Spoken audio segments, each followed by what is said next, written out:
So you're riding on a bus Okay. to go buy some books, probably history books, knowing you. Of course.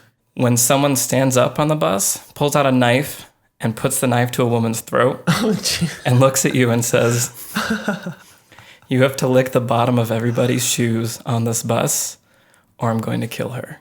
Okay. So everybody's looking at you, wondering what you're going to do. Oh, my God. When the bus crashes. Okay.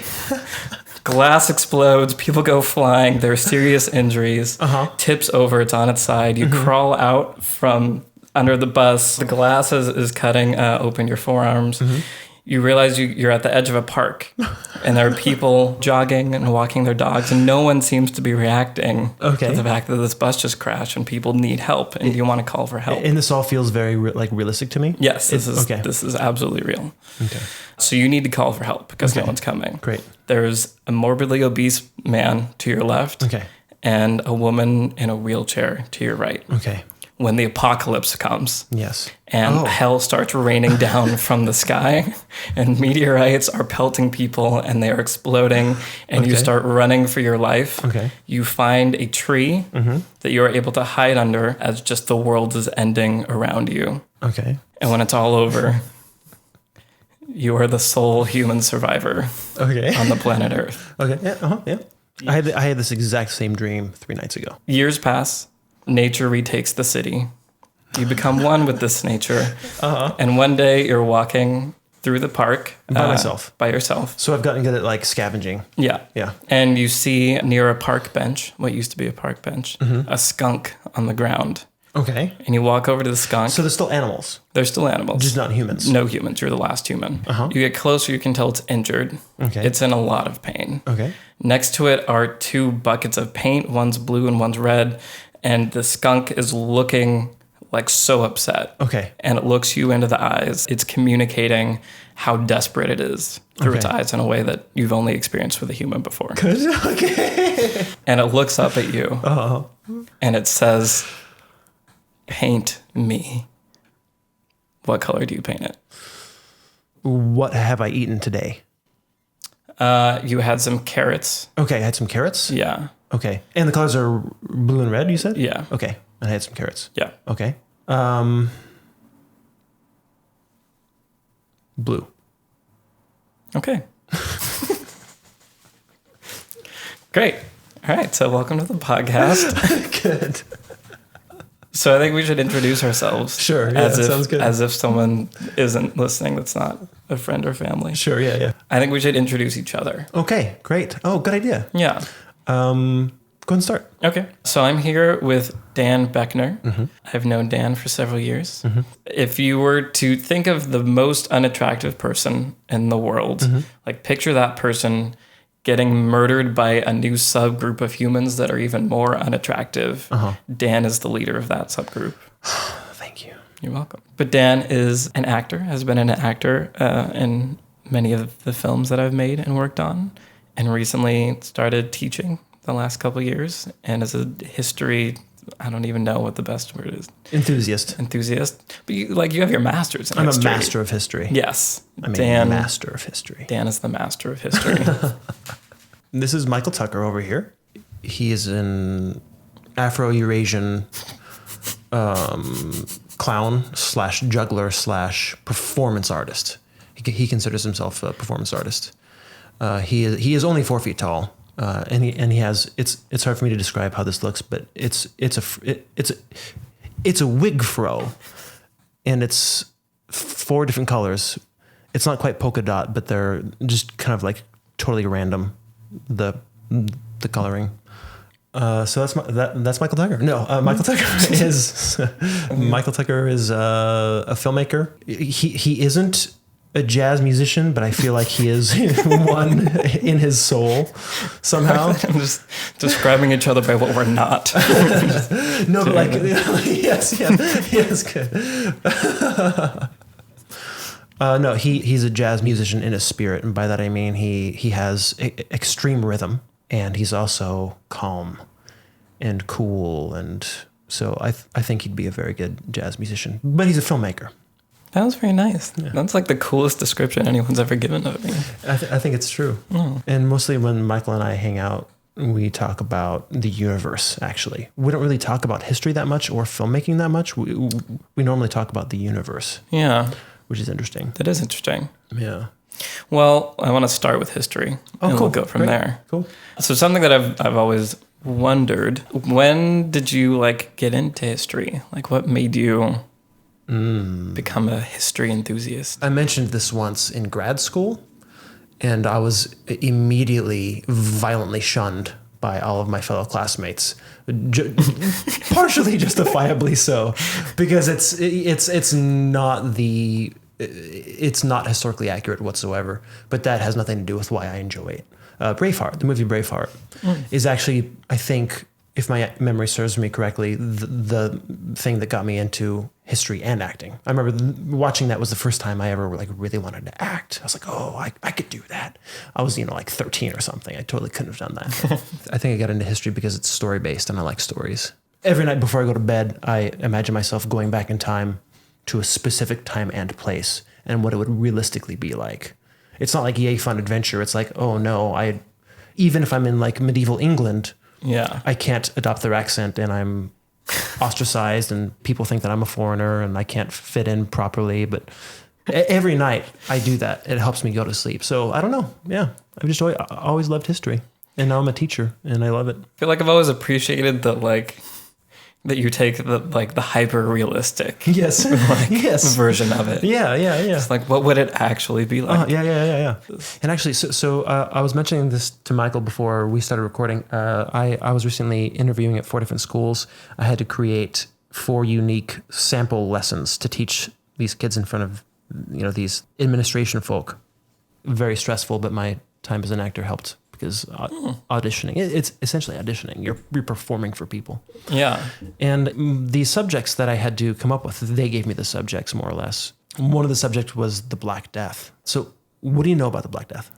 So I know that it was carried by rats and wiped out a ridiculously large number of the population of the planet. Mm-hmm. And that is probably the most specifics that I have. Cool, yeah. So that's roughly true. It possibly wiped out anywhere from 30 to 60% of Europe's population. Wow. Which is insane. So imagine everybody that you know, okay, half of your family members dying. And so how long of a period was that over? It was a couple years. I think 4 years. Okay. 4 years. Wow, that's really fast. Yes, but compared to today, it took 2 years to get from, I think, Italy to Germany. It took 2 years. Today, it would take a day because of airplanes. Yeah. Part of the reason why it spread so far and so fast was because medical technology wasn't what it was. At the time, the Pope had decreed, I think in the year 1300 or thereabouts, that it was against the Catholic Church to dissect bodies. The church threatened with excommunication anybody who did extensive medical tests on human bodies. So it kind of destroyed, it dampened our medical advancements. Is that where the Facebook picture came from that you sent us? Of that man cutting open that, yes. Doctors looking at the arm? Yes. I like sending disturbing images to my friends. Yeah. But, so imagine you're very, very religious. You might have never left your village in your whole life. The Catholic Church controls everything. Your people, your community has lost its glorious history of the Romans and the Greeks. It's lost to you. You've forgotten it. It's an era of miseducation, or even lack of education. All of a sudden, this plague hits. Okay, what do you think? How would you explain it? Why is this happening? Why is this horrible apocalyptic event happening to you and your family and your people? I can imagine blaming the devil or Satan, yes, or some kind of godly punishment. Yes, those are 2 of them. One, God is punishing us. 2, Satan is attacking us, and this is the apocalypse. It's the climactic battle between God and Satan. Wow. That's what's happening right now. 3 was there were a series of earthquakes leading up to it. People thought that possibly these earthquakes had released pockets of foul gas and it was poisoning people. Yeah. Okay. And number 4, of course, they thought, oh, it must be foreigners poisoning us. It must be foreigners. My God. Specifically, what foreigners? The Jews. So, oh God. We're laughing because it's just so like, of course the foreigners were blamed. Of course the Jews got blamed for the Black Death. Right. What have Jews not been blamed for throughout history? As far as I'm aware, this is the first big major, what you could call Holocaust, I think, of the Jews. Well, in Germany, 11 Jews were tortured into confessing that they had poisoned the wells. oh my God. And they were tortured into confessing that they'd received this poison from a rabbi in Spain. And as a result, anti-Jew hysteria spread throughout the continent, at least throughout Western Europe. I think some dozens or hundreds even of Jewish communities were exterminated. And on top of that, another, I think, 350 massacres happened. So, the Jews were blamed for it. In fact, the Pope at the time, the Pope wasn't leading it. He was like, yo, you guys need to chill out. Clearly, it's not the Jews. They're dying just as much as you are. Yeah. So it wasn't an organized thing from the church. It was just these, backwards, uneducated folk. Yeah. Anyway, that's lovely, isn't it? That is lovely. What a happy thing to talk about. So, which leads me to something. What are your feelings about humanity moving forward? Moving forward? Are you optimistic?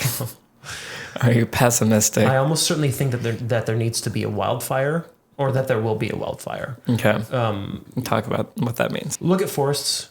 They need wildfires to burn through them to get rid of the underbrush so that new life can grow. That's literally also the case with humanity. We live, we have children, and then we die off. It's the case with governments. Governments thrive, and then they grow old, and then they collapse through revolution. And through that collapse and revolution, new government is able to be born. It's just the case everywhere. So it took us 200,000 years to reach 1 billion people.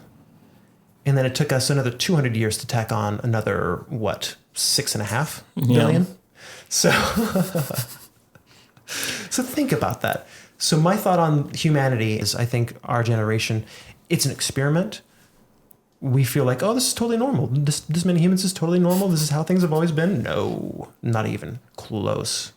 I think that it's going to continue getting worse. I think it's going to get worse and worse and worse. And I think there's going to be a mass die out through, I don't know, nuclear terrorism or nuclear war or climate change or disease. I think that the universe will somehow strike back at this imbalance, because that's what it does, right? The universe likes a balance. So I think that there's going to be a mass die out of people probably at some point. Okay, but... Yes. Is there anything we, as a contemporary culture, try to learn from history, and we have people like you that have this perspective. Oh, this is good because you're like a futurist. I'm Mr. Techno-futurist over here. Good. So, this is good because he looks forward and I look back. I think that's generally true for both of us. This is interesting, yeah. But yeah, so I guess I wonder if it's more it's a cycle that repeats itself exactly the same every time, or if it's a pattern that's like trying to reach a certain threshold and has never quite made it. And if maybe we are now, due to technology and our awareness of history and all the information that we have access to and our communication, at a place where we can pass that threshold and survive and thrive without the need for millions and millions of people to die. I think it's possible. It's very optimistic. But I feel like for it to happen, we will have to fundamentally change. It'll have to be an even more significant change than the development of language, which is probably one of our most intense technologies. I think that we'd have to like reach the singularity or something. If we stay humans with our individual tribal ideas, I think that the capacity for catastrophe will be too close and too immediate and too accessible. It's some maniacs will just destroy everything. But I guess, does it need to be that big of a change? Like, because I feel like something I think about a lot is just like self-awareness and how like I wish we taught that to kids like in school. Like the ability to both examine yourself objectively and then also empathize and be inside somebody else's brain. Yes. And I feel like is a relatively, I don't know, I'm not going to say basic, but I feel like if we could all get really good at that, I feel like that would solve a lot of problems. It would, but for us to get to the point where we can teach 7+ billion people that, where we can give that many people like a really good humanistic education, that's impossible. I don't think that we can get to that point. But we have the internet, and we have all these things, and it's easier and faster than ever to. We do have the internet, change people. but at the same time, the internet hasn't made people any more capable, or it hasn't helped people survive, I think, in some important ways. Let me explain what I mean by that. So taking a step back, what I'm trying to figure out is if we can maintain or even grow our population where everybody is totally fine, or most people are fine, and that it's like a semi-utopia. As far as like eating and being sheltered and all that. Yeah, Okay. Cool. So for that to happen, definitely education is primary. I think education solves everything. A really good humanistic education would give people more empathy. It would alert people to the fact that if you're making $34,000 in the United States, you're the top 1% of the world. How that's totally unacceptable. But nobody cares. Even I know that, and I don't do much to fix that. So I think that for us to get to the point where we can give that many people education, I think that getting there would be nearly impossible. There's always something that goes wrong.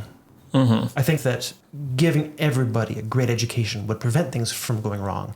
But to get to the point where we can give people that great education, things would have to stop going wrong first. I don't know if that makes any sense. Yeah. Well, we'll have to talk about this more later, because we only gave ourselves. I feel like we had. Apparently, it's been like a half hour. I don't know. Wow, that's went insane. Really quickly, but this was really fun. This has been episode 0 of the Dan Tucker Experience. Addie, do you want to beatbox with us? Obviously. Yeah.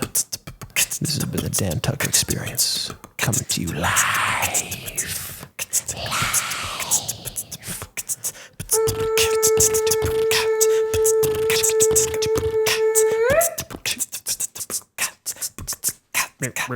You're